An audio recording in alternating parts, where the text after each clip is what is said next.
Hi everyone, hope everyone's doing well today.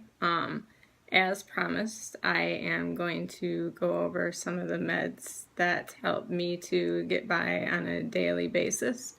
I wanted to go through a couple of them that I've tried and ones that I didn't have success with, as well as ones that I still currently take now that I do well with. So when this whole journey started, I was put on, given albuterol as a inhaler and put on amlodipine, which is basically a nitric oxide Norvasc, to treat the pH side of it.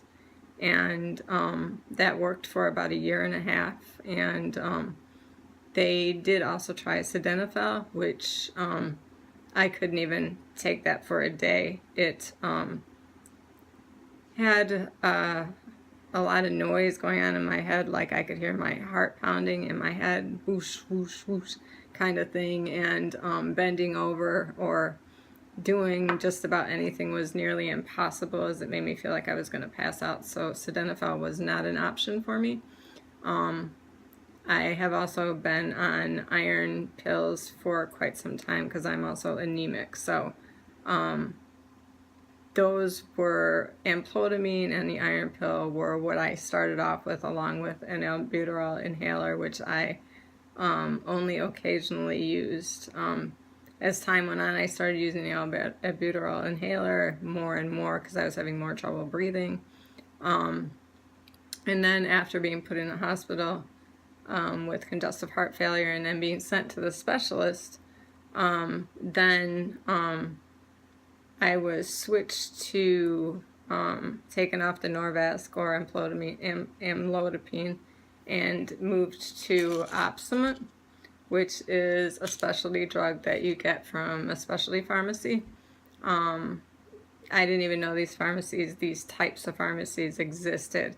They deal with really, I think it's the super expensive medication that deals with like critical care type situations. So these meds are kept track of by the specialty pharmacy on how many you should have, and they call you when it's time to refill, and they're sent out immediately, no waiting or anything. So this I have been on for it'll be 2 years, September of 2017. And when I first got on it, my pressures were around 55, and it dropped them to 28 within the first 3 months or so, which is pretty good because normal pressures are between 14 and 25. So it went down to 28. Then it went back up to 36 to 44 or so. And that's kind of where it settled for the next year and a half until I found a secret, which I will share with you in another video when we talk about foods and different things that can help. But yeah, this Supplemental made life tolerable. So it made it so that my pressures were down to a level that I could actually participate in life again, and had energy again, and was not in that daily struggle quite like I was in the beginning. So the Supplemental is once a day, 10 milligrams. And then the iron pill is really just a vitamin, but because I'm anemic, it is prescribed. So that as well is once a day, and it's 65 milligrams. And then after the congestive heart failure, furosemide was one of the medications that was prescribed to me, and it was prescribed to use as needed, and they found that the 40 milligrams is what I needed to actually get it to work. So furosemide is what gets the water off when you retain water. And before being diagnosed with the congestive heart failure, I was having a lot of swelling in my legs and feet, Now it doesn't. I don't have that at all. I still do retain water, so the furosemide is still needed, but it's not in my legs and feet anymore. It's more hidden, and that's what people need to be aware of, is that the water can hide and it makes breathing difficult, but you might not even realize it's there. And I'll explain that further in another video as well. But so I started taking the furosemide at the time of the congestive heart failure, 40 milligrams once a day. And how I found that it works best for me is I take it about an hour before I wake up in the morning. So I'll get up, take it, and go back to sleep for another hour. And then it'll kick in. And so I'll be running back and forth to the bathroom while I get ready. So then I'm already in the bathroom, you know, and making my bed and doing other things. So it makes it real easy. And then I start my day completely water-free. And then by the time I'm at my worst again, I'm ready to go to bed. And I don't need to move. So for me, the water doesn't bother me laying down or if I'm not moving around.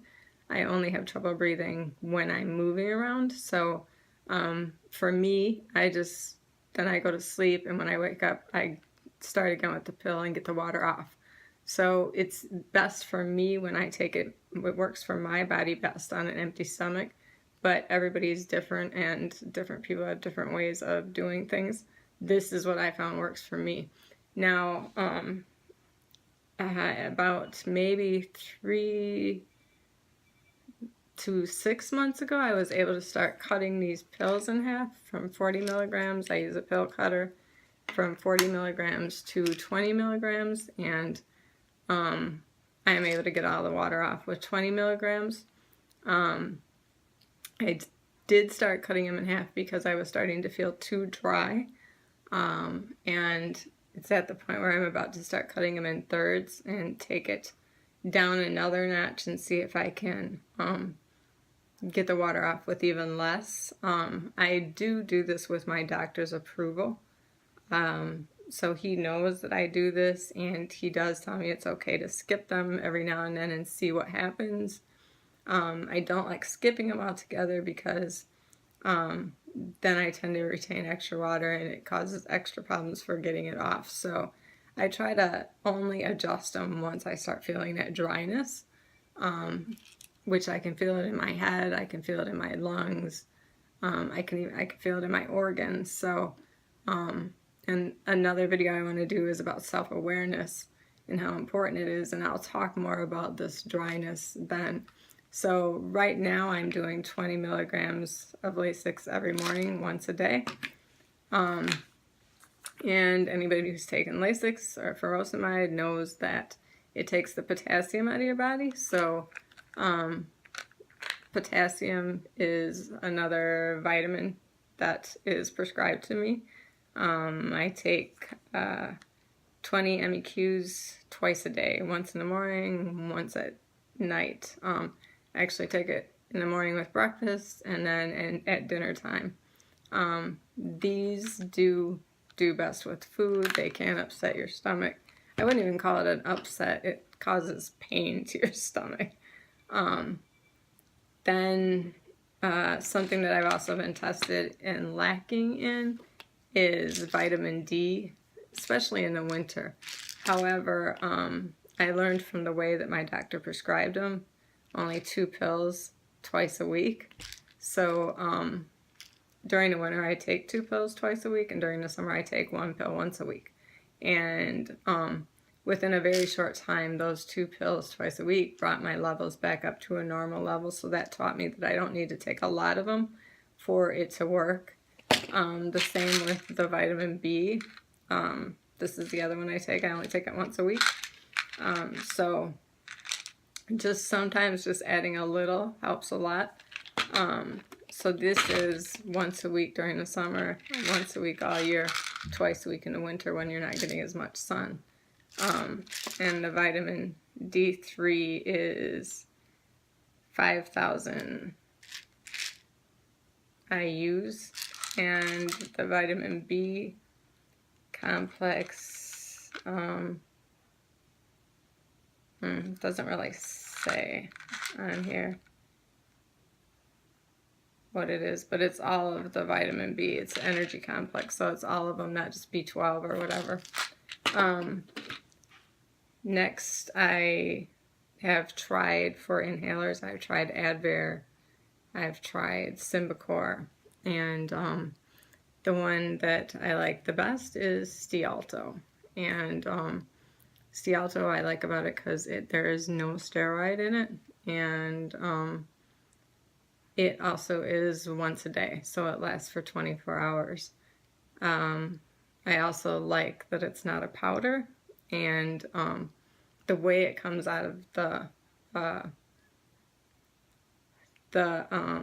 actuator makes it easy to inhale. So yeah, the Stialto is a real good one. It actually helped to make my breathing so much easier that my weight stabilized. So my body was working so hard to breathe that I was burning extra calories breathing. And once I had been on this for a while, I started to notice just a steady, slight stabilization of my weight. So yeah, I'm very happy with this. My previous insurance covered it. This current insurance does not, which led me to try something else.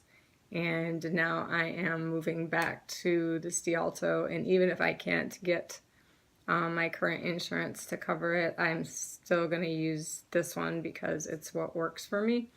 I had tried the Stialto before I ran out, so I would have a little bit of, I had tried the Symbicort before I ran out of Stialto so that I could come back to it while I work on getting my insurance to cover it. So that's where I'm at with this right now.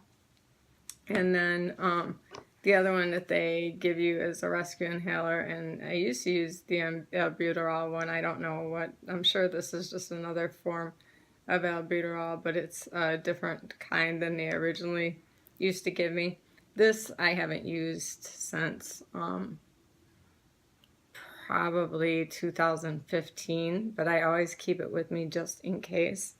I keep a fresh one with me just in case. So periodically, even though I haven't used them, I replace them.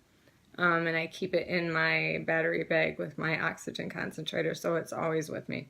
And yeah, I just, since the Stialto especially, but even more so just since the Optima and everything, since getting the breathing under control, I just haven't had any need for a rescue inhaler. I do also have a nebulizer as well that I can use if I feel the need to.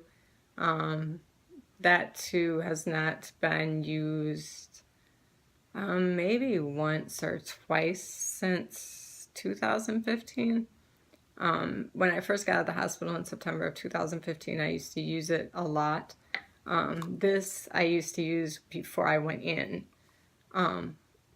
And I think it was the Ventolin one, though, I used to use before I went in. When I came out, this is what they gave me. I haven't used this since I came out. The nebulizer I used when I first got out of the hospital in 2015, September. And then maybe a couple times since then, I had a sinus infection. I don't know, sometime in 2016. And somehow I felt like the nebulizer helped open things up a little bit more for my airways during that time. So I would say that I probably just use the nebulizer if I run into a cold or anything, which doesn't really happen very often. Like I said, the last time was like 2016 sometime. So those are all of the meds that I take. I don't take anything for anxiety or anything for sleeping or any other stuff. I will share more with you on what I do for to help with that kind of stuff in future videos. So basically, yeah, that's it for my meds. So, you know, I have basically the 1 pill in the morning before I get up, the 2 with breakfast, and 1 with dinner, and then if I decide to take, or if it's a day that I take the the vitamin D and the vitamin B, then I'll have a few more. And then I take the optimum last thing before I go to bed. That they said when I first started taking it can make you drowsy. And so it became a nighttime thing for me. I don't think it does actually make me drowsy, but it's when I started taking it. And so I am with this stuff very much a creature of habit. And I take my stuff always at the same time every day. Even when we go out of town, the times with that might vary a little bit. Like when we get up earlier to go to the airport, I'll have to take it earlier, but I still go through the same exact routine, spaced out about the same throughout the day. So yeah, if you have any questions about my meds or things that I found that have helped me, please feel free to, send me a message or jot them below in the comments, or anything that you found additional that seems to help you. I'd love to hear that. And like I said, next I'm gonna make some videos about self-awareness, about the water, and about some secret superfoods that I have found that also really, really help me. So until the next time, thanks for tuning in, and don't forget to subscribe if you haven't already. Have a good one.